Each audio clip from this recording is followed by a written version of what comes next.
So, do you prefer to go by your full name, Nana Darkoa Sekyiamah, or just Nana Darkoa?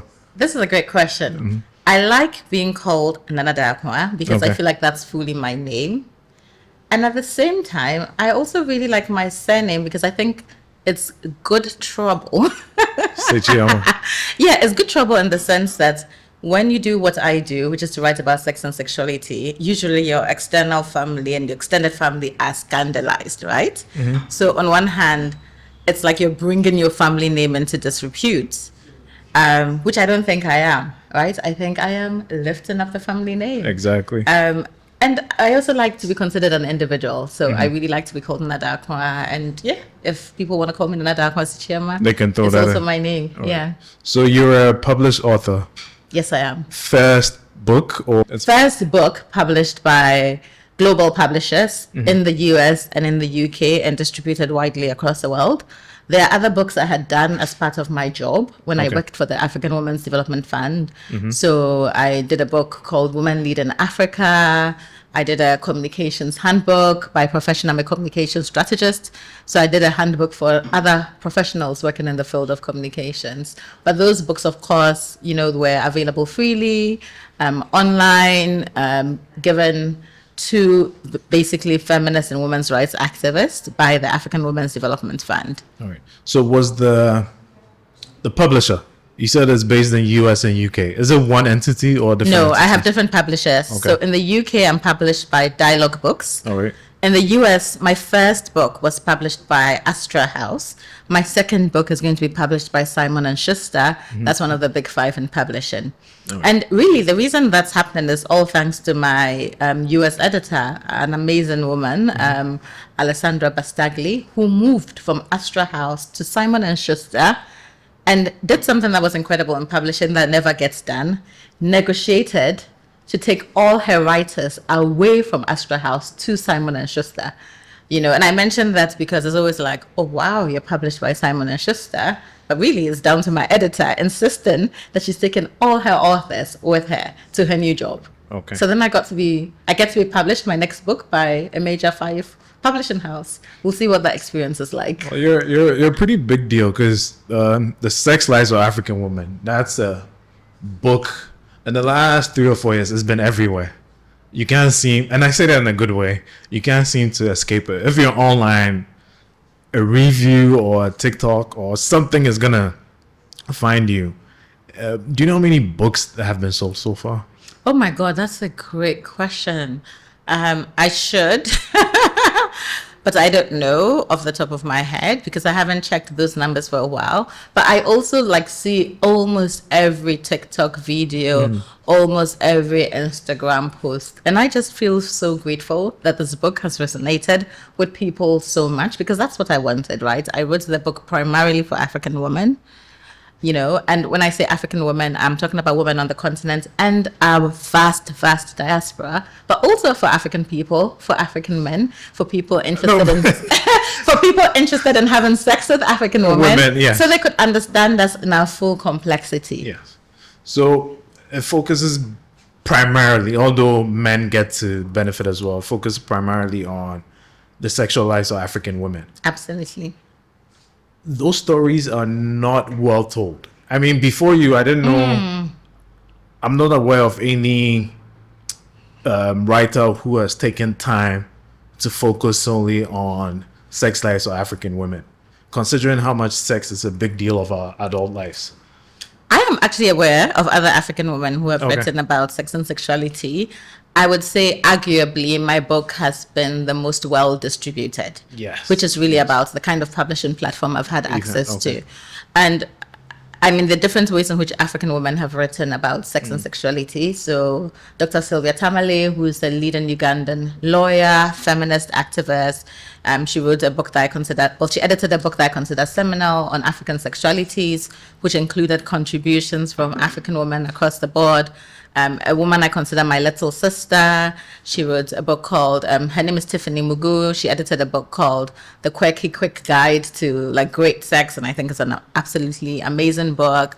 And then there was this book, which the title is slipping from my mind, but it's basically an anthology of queer Nigerian women's stories. And Rafiyat and Chitra and Azina co-edited that book. And I also think it's amazing, so I don't want to like take the limelight for myself. That's fine. By all means, by all means. So how many years went into the making of this book? How long has it been? Well, in terms of when I started and when I finished. No, even before start, because bringing an idea into existence, Yes. you start to think about it way Yes. before it's time. So how long? Yes, I started to think about the need for this book in 2014. Okay. And it was based on the fact that myself and my friend Malika Grant had been blogging about sex, and we had this platform we ran called Adventures from the Bedrooms of That was on African Women. Blogspot, no? It started off on Blogspot. You remember those days? I remember. And my friend David Ajayo, who was also a blogger, he was like, Nana, you need to move from Blogspot. You need to move to WordPress. So David, like literally, funded my website's transformation from Blogspot to WordPress, Okay, where we've remained to date.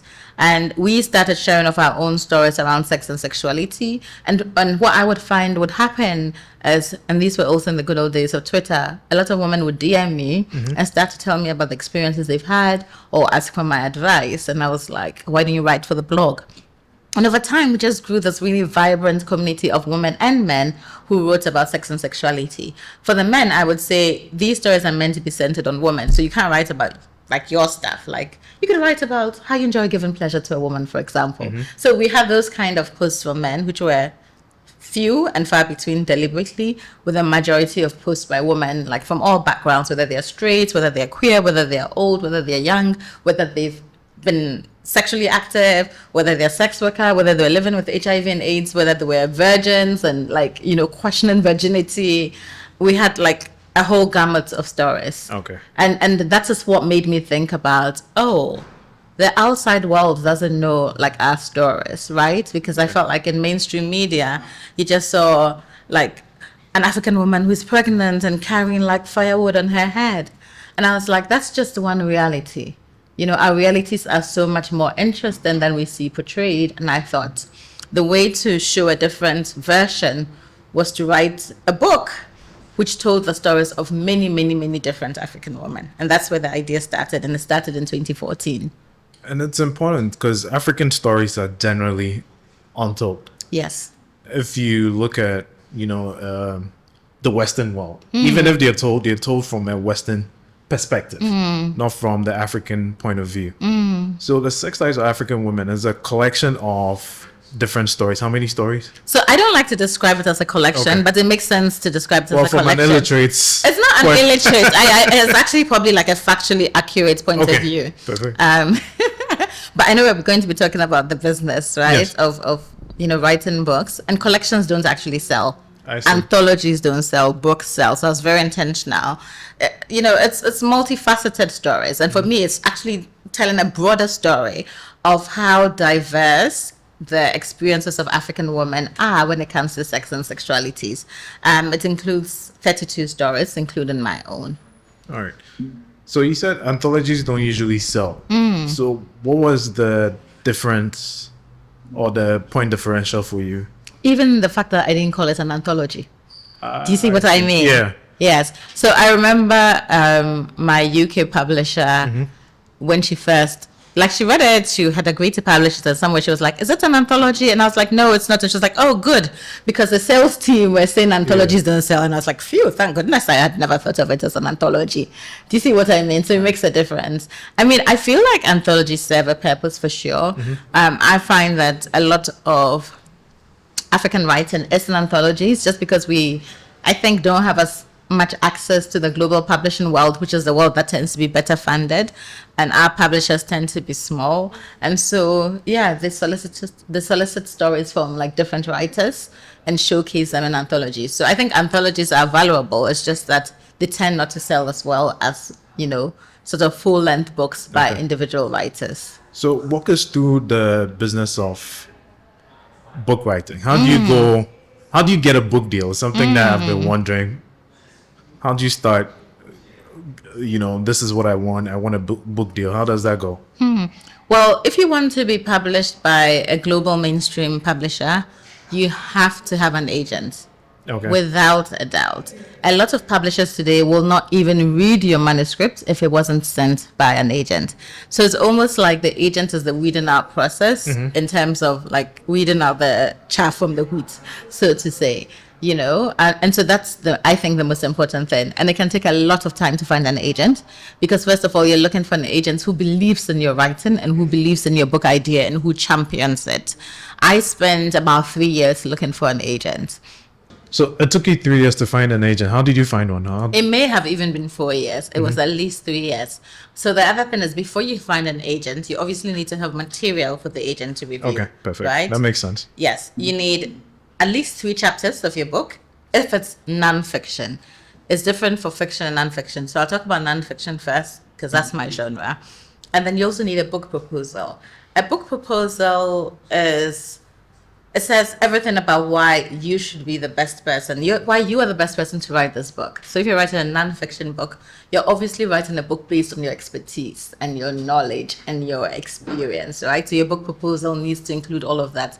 It needs to have an analysis of the people who are likely to buy your book, right? It's almost like a business plan for how the publisher can make money. So you had to do all those by yourself? I'd already done all of that. Okay. So I had been pitching a number of agents with my book proposal and my sample chapters.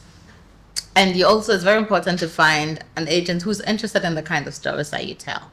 But how I actually found this particular agent was through a friend of mine who's also a writer, Suleiman Adonai. He is an Eritrean, Ethiopian, British writer.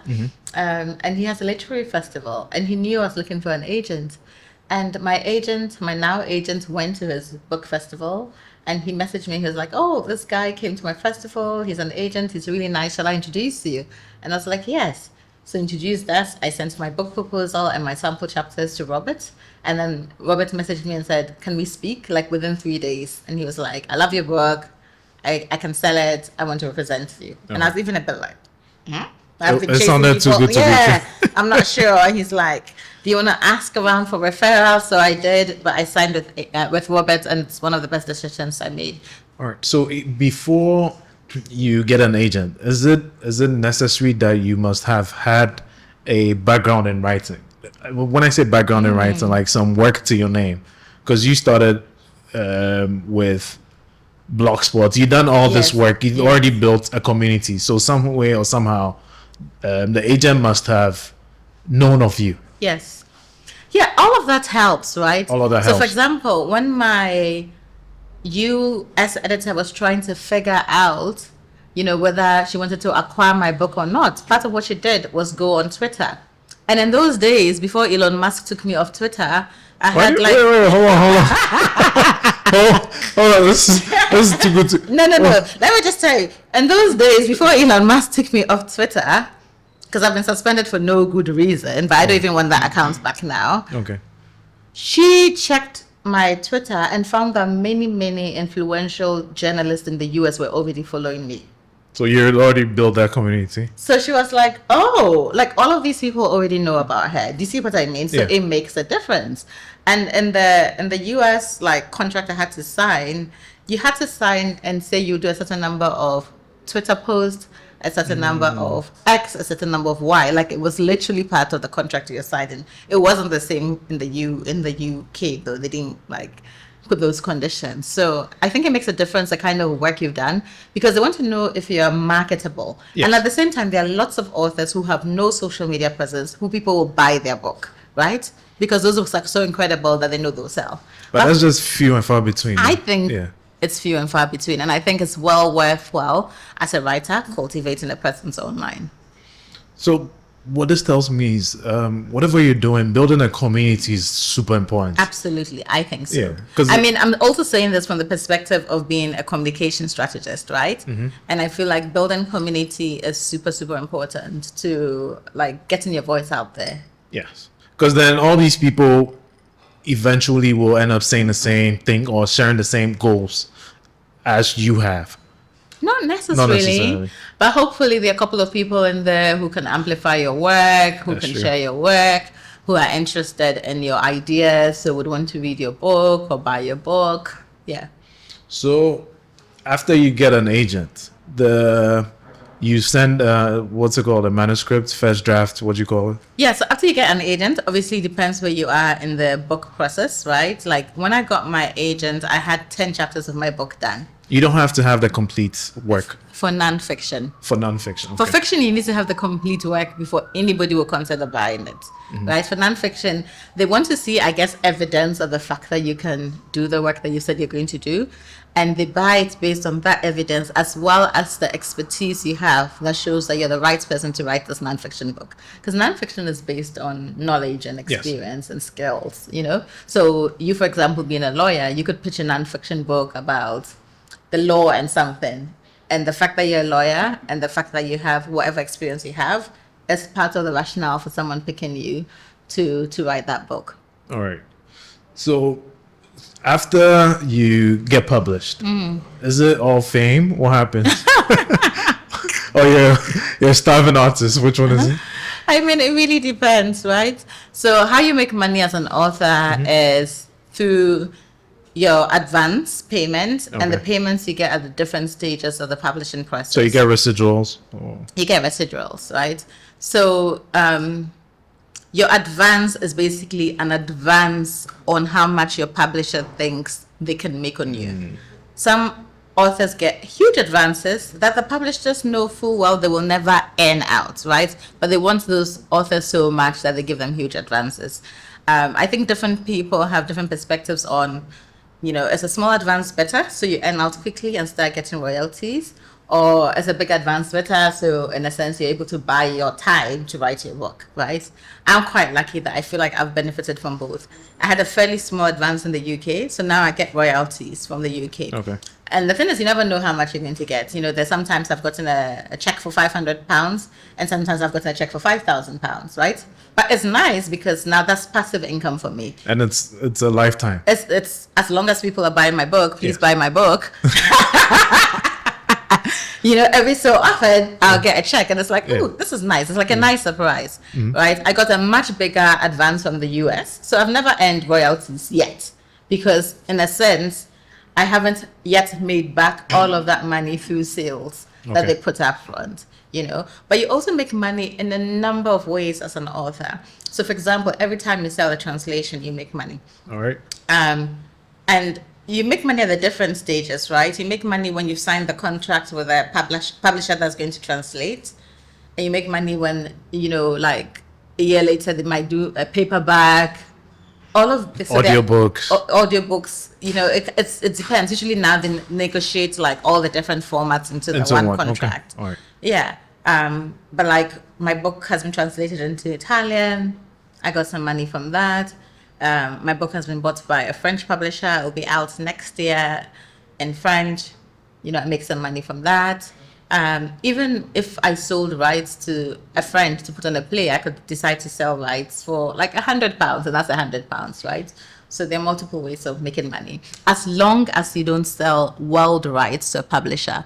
So, you know, my advice to any writers, don't ever sell world rights. All right. Sell regional specific rights. Okay. Usually you sell North America rights, which is US and Canada. Europe. And you sell the other rights separately. So Dialogue Books has my UK and Commonwealth rights, which includes Africa. Yes. And then the European rights are different, it's per country. So that's why I could sell translation rights in Italy. So how hard is it to live solely on income as a writer? I think it's quite hard. So in 2012, I attended a writing workshop by Chimamanda Ngozi Adichie, at which other prominent African writers were also teaching, like Binyavanga Wainaina. And what they told us at the time, this is from Chimamanda and Binyavanga, don't give up the day job. Most writers... Even they're saying don't give up the day job. They were saying that at the time. Clearly, Chimamanda has given up the day job a long time ago, right?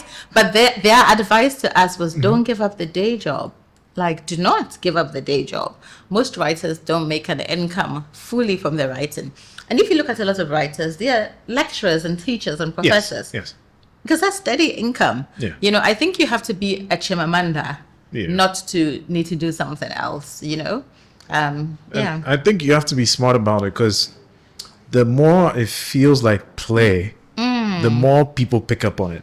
In my experience, it's a paradox. When you're not working too hard or something, that's when I find that success comes. But when you're working so hard and like, I am going to live off writing, that's when you're doing other things, and then writing is as a form of escape or a form of setting yourself free. That's why I find that success eventually finds you. But when you start off on the note that, you know what, because I think it becomes challenging to be consistent.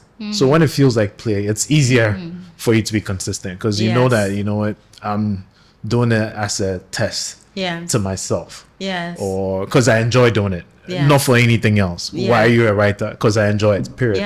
That's when success and other people buy into your work. That's what I've realized. I feel like that's definitely one way of looking at it. And I feel like that's a very healthy way of looking at it. And I also know there are other writers for whom this is a job. This is my job. I wake up, I go to my computer, I sit for 8 hours straight. And I think it's about figuring out what works for you. True. You know, I don't like, I've realized with my second book, because I wrote it and I've been writing it and I still haven't finished. Anyway. I have been writing the second book under different circumstances to which I wrote my first book. And there have been pros and cons to both. So with the first book, I didn't have a contract. I didn't know if it would ever get published. I was working on it. I kind of took my time. I would take months off. You know, it took me 4 years. The second book, which is practically done, apart from line edits, has taken me 2 years. And it's been working on it a lot, all of the time. Sometimes, you know, weeks on end with maybe like a few weeks off, you know. So very, very different. But with the second book, I had negotiated and signed contracts even before writing one word. Right, which is, again, not the norm. But my ego wanted that. My ego wanted to know that my publishers would publish a second book for me based on the success of my first book. Yes. And then what that did then was put me under pressure to deliver. Because once you sign a contract... Yeah, there are deadlines. There are deadlines, you know. And I'm also very much deadline-driven person. So it's been good and also stressful. And I'm like, ooh, I'm not doing that for my third book. Okay, now I have the confidence of knowing that my book will be published if it's good enough. The third book, I'm going to take my time and, you know, not sign a contract beforehand. All right. So do you have any writing rituals when you're writing? I mean, I have a number. And at the same time, the rituals change depending on how much anxiety I'm feeling. I see. I feel like actually one of my rituals is writing in community. I have a number of friends that I write with. We have writing dates. Sometimes we meet online. Writing retreats. I haven't been able to do as much writing retreats since I became a mother. But, you know, with my first book, writing retreats were an important part of my practice. Now it's more like online virtual dates. I also have a writing community here in Ghana. We tend to meet once a month. We have a day where we write together. It's really fun. There was a time I was feeling quite a bit of anxiety. So I got some cards and I'll pull cards before each writing session, you know, and read the card and keep the card up and light a candle. And the more elaborate my ritual gets, that means the more anxiety I'm feeling, right? Whereas now, I just sit in front of the computer. So is the anxiety internal or external force? Oh, it's internal. It's fully internal. Yeah, it's internal. It's like, oh shit, I have You're to suffering deliver. from success. Not suffering from success, just anxious to do better Than your previous work. Exactly. So suffering from your own success. Okay, all right. So when you're writing, do you often get blockade, like creative blocks, writer's blocks? No, it just I don't flows. believe in creative blocks. I see. don't like, and maybe it's also the type of writing I do, right? I'm doing writing based on trips I've taken, experiences I've had, remembering things that have happened in my life, you know, like those tangible material that I'm writing from. And so those there's nothing to be blocked, right? Those are all information that's buried in your memory.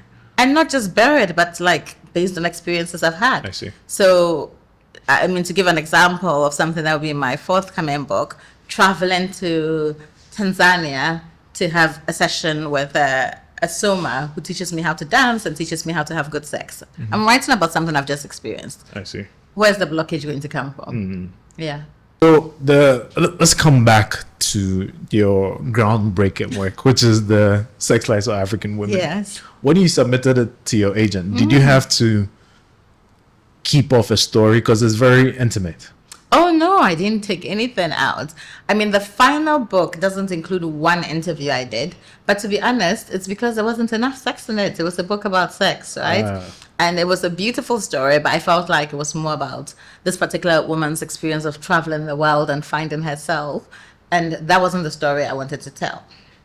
So I had to actually tell her I wouldn't be including her book for that, her story for that reason. And she offered a second interview. And at a different time in my process, I would have gone back and interviewed her. Because understandably, to get people to reveal the most intimate part of themselves takes a while. So the very first person I interviewed, for example, she came to my house.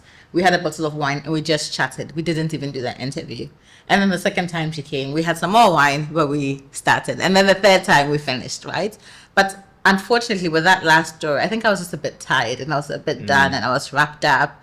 And I didn't feel like I needed that particular story. I didn't feel it was bringing like a new angle into the entire book. Do you see what I mean? Yeah. And so I just decided not to do a second interview. All right. So these personal and intimate accounts of sex lives of African women, after the book came out, I mean, your work is known through Adventures From, but did you have people, you know, quote unquote, frowning upon the work because you're putting out stuff that is supposed to be intimate or kept personal? I mean, if they were, I don't know. I'm not interested in people frowning upon the work, you know. Feel free not to read and read something else. Like, for me, that's not my concern. I'm interested in the people who actually want to have these kind of open and honest and frank conversations about sex, sexualities, and pleasure. And those are the people I focus my energies on. Was there one story that broke you down? There were lots of stories about child sexual abuse that was really hard to listen to. Also, as somebody who experienced child sexual abuse, you know, I think there was one particular story by a Kenyan sex worker called Philista, and that is her real name. She used her real name, and she's actually like a really, really strong sex workers' rights activist globally. And she was telling me about basically, I mean, I would say being abused as a child by an older white man. And that's always hard to hear. Yeah. Who she lived with, you know, at an age where she could not consent to living with a man, let alone a much older man. Falling pregnant. This man leaving the country saying he'll be back in 3 months and never coming back. He used to pay for her school fee. She was in boarding school and would come and live with him during the holidays. Having to go almost take refuge with this other woman who looked after her throughout her pregnancy, but took her child away as soon as the child was born. And I think probably gave her child up to somebody else to adopt who would even know the genesis. And the only thing, the only memory she has of that first child is hearing that child cry, you know? And we had that interview over Zoom, and I knew Philista in person. So, you know, she was somebody I could interview over Zoom.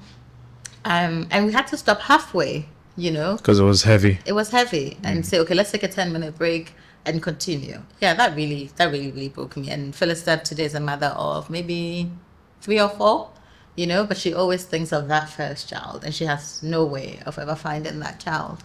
Yeah, and that's hard. That's really hard. I mean, what this tells me is vulnerability is a superpower. You know, it's not easy to be vulnerable. I think as imperfect and human as we are, we frown away from putting ourselves out there, but then amazing things happen when you do. And I'm sure you found out through your book, and even before that from Adventures, you know, because you read the accounts, vulnerable, detailed accounts of people's sexual lives, experiences. And it's deep. Like I said to you, I've read your book and it was deep. It wasn't just, you know, paperback erotica that you would find from called his phone number. It has depth. Yeah, so vulnerability is important. That's how I look at it. Because when I read your book, there were some moments that I had to pause because it was like, no way, this is too heavy. Yeah, no, totally. No, I think vulnerability is really important. And I think when you're vulnerable, it allows people to know you, to understand your struggles. I've had a lot of people tell me, for example, they've understood the experiences of trans women more by reading my book. They've understood the stories of women who are queer, for example, by reading my book. Like the labels did not mean much to them, but the Yes. stories really connected to them. And I think that's the power of storytelling. That's the power of storytelling. That's why it's important that more African people tell their stories. Absolutely. Yes. Yeah. And it's easier than before you started, because now the power of the internet, Yes. blogging has blown up incredibly. You can self-publish as well. Yes. So it's important. It just requires, hard work and belief in yourself. Yes, yes, which is obviously not just, right? But I agree 100%. I feel like as Africans, we have to take advantage of all of the modern ways in which we can tell our stories. So we can tell our stories. We have so many stories to tell, stories of our everyday lives, Yes. the complexities of our everyday lives, stories of pleasure, of joy, and not just sort of the doom and gloom stories that the West is that's to what we've portray been about known- yeah. us, Yeah, That's what we've been known for. absolutely. So do you think you're going to write something which is outside your genre? Like fiction? Yeah, I mean, I have a fiction book in me. Oh. And at the same time, I feel like that would be the hardest thing for me to write, because fiction is a whole new skill. So I feel like I actually want to take some time to learn more about the craft of fiction before writing it. But I actually know the story I want to tell. I see. Yeah, yeah.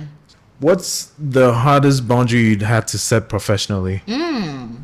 Well, I don't know if it's hard per se, but a firm boundary I now Yeah. have is not working on weekends. I see. I have a lot of jobs. I am obviously working on my book.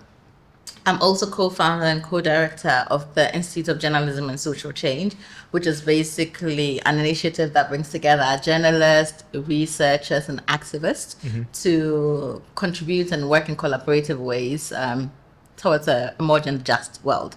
And then I also have a feminist communications company called Makida PR. And then I also, have adventures. Everything we do at the adventures comes under a company my friend and I own called Masi Media. We also have a festival, we have a podcast, and then I'm writing my book, and I'm a single mother of a 5-year-old. So I have a lot of work that I do. Right. And so my boundary is not working over On the weekend weekends. at all. Saturdays and Sundays, nope. I'm not working. But I feel I find that when you work for yourself, you may not be physically working, but you're always thinking about work somehow. I can switch off. Intrusively, it doesn't even creep in. I mean, sometimes it does, but I keep Exactly my point. I keep it to a minimum. Yeah, but it creeps in all the time. Like even when you're sleeping, you're thinking of this email you need to send. Oh no! If you're thinking of an email you need to send, you need to wake up and send the email so it can leave your Yes. head. But really, I'm able to You're able to switch off. completely. Yeah. Wow. I think also being a single mom means you have to switch off. If you have a kid there Yes. and they're on your case, Yeah, you it's need to- it's much easier to just close down your laptop and play with them, or go to the beach with them, or Yeah, dance that's- around with them, than to try and be working and All ignoring the them. time. It's impossible. Okay. At least with my kind of kid. All right. I like that for you, that you can completely switch off. Yeah, I think if I wasn't a single mother, maybe I wouldn't. But I found it's really important to switch off. Cool. Next rapid question. What story about African women do you think desperately needs more attention? Ooh. I think stories about African women living their best lives, having amazing sex, living the soft life. The glam needs more I mean, storytelling. it's not about the glam, Yeah. right? But it's about a pleasure-centered life. I see. Right? A life where we can wake up, go for walks, have breakfast, whatever we want to do. Not But just do the it- doom and gloom. Not Yeah. just be doom and gloom, not just be slaving after the men in our lives or even our children, but stories where we are taking time for ourselves, where we are centering ourselves and we're putting ourselves first. Because culturally, You're we're told- not supposed yeah, to, you're not a right? We priority. put everybody 1st. And I think we should also put ourselves first. Perfect. Are there any junior writers that you like? I mean, I don't like the term junior writers. Do you mean younger writers? Younger, for want of a better word. It's because of my background. It's okay. Oh, I think of junior lawyer. Yeah, like, you know, the years you put in, junior, senior. Yes. Yeah. I mean, there are so many. I'm going to mention younger writers. I'm going to mention Ivana Akotua-Ofori. She's also one of the writers in my writing group, and I think she's amazing and phenomenal. And I think her latest book is called The Return, which is like a sort of satirical spin on the year of return. And it's a book that's doing really well. It's fiction based. Yes, and her next book is going to blow everybody's mind. And I know this because I've had the privilege of hearing parts of that book. So yeah, I think folks who haven't read Ivana Akotua-Ofori, I think is her surname, she's Ofori, should absolutely go out and get her book and read it. And prepare for everything that's coming from her. Okay, perfect. What would you... Also, Poetry Asantoa. I love Poetry's work. Yes, I've seen reviews of her work online, but I haven't had a privilege of reading. You should. She's really great. Material. Oh, nice. I'll look out for that. What would you tell yourself from... If you could go back to the day she started blogging? Yeah. Like, just do it. Do what you did before. Like, you know. Don't change anything. Don't change anything. Just be yourself, write, you know, have experiences, write about the experiences. I wouldn't change a single thing. Yeah. Did you ever think it would generate into what it is now? No, because you never really, at least for me, like I start passion projects because of just that, the passion I have for it, and I just do it. I don't overthink the process. I don't overthink anything. I just do if I want to do. Yeah. You know? Yeah. So, have you had encounters where people, after reading The African Lives, make advances at you because they have a certain idea about your personality or who you are? Yeah, no, absolutely. I mean, I think the great thing about writing openly about sex and sexuality is people expect you to be open-minded about sex, which I am. Also, people know your sexuality. So, for example, I remember there was one time where this woman came to my house, and I'm like, is she flirting with me? You know? And she was. And yeah, I think that's also one of the advantages of writing. But the disadvantage is sometimes people then have an expectation that you're the kind of person who will literally swing from a pole, and that's not me. I think I am actually fairly vanilla. So I think people may have also had sex with me and been disappointed because I'm not like a porn star. Or what their imagination made you up to be. Exactly. Yes. You know, so it's got a pro and it's got a con. Okay. Yeah. That's brilliant. You're a single mom now. Do you ever envision life with like the traditional family setting, or you're just content with how life is for you now?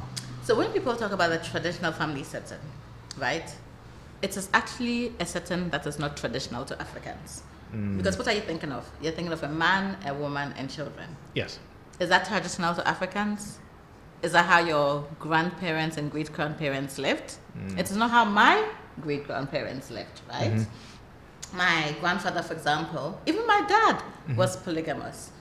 You know, so for me, I don't reify monogamy above other types of relationship structures. I now consider myself to be a solo polyamorist, right? I believe in having multiple relationships. Okay, thank you. I am single. I'm not even in any of these multiple relationships, but ideologically, this is what I believe in. I've been married before as well. I read that in your book. Yeah, I don't want to be married again. Oh, do you want more kids? No. No, okay. One and done. One and done. All right, perfect. Yes.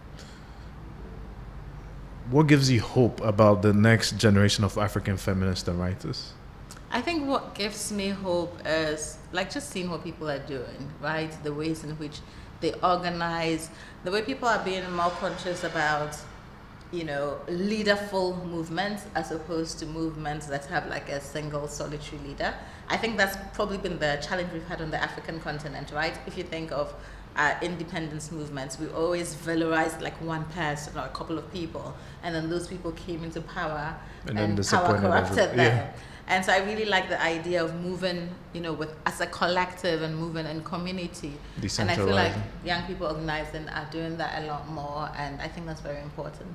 All right. I'm starting this thing where I ask everyone who comes on the podcast this. This is one question that I always think about, so I feel other people might think about it too. If the world ended tomorrow, what would you do today? Oh, this is such a great question. I'll probably go and grab my daughter and go to the beach. Yes, we both love being at the beach. Oh, that's beautiful. It's my happy place. Yeah. Just watching the... Just like chilling, horizon. you know, I'll be like lying back reading a book. She'll be like playing in the sand, building a sand castle. Perfect. Yes. Thank you for coming. It's been such a pleasure.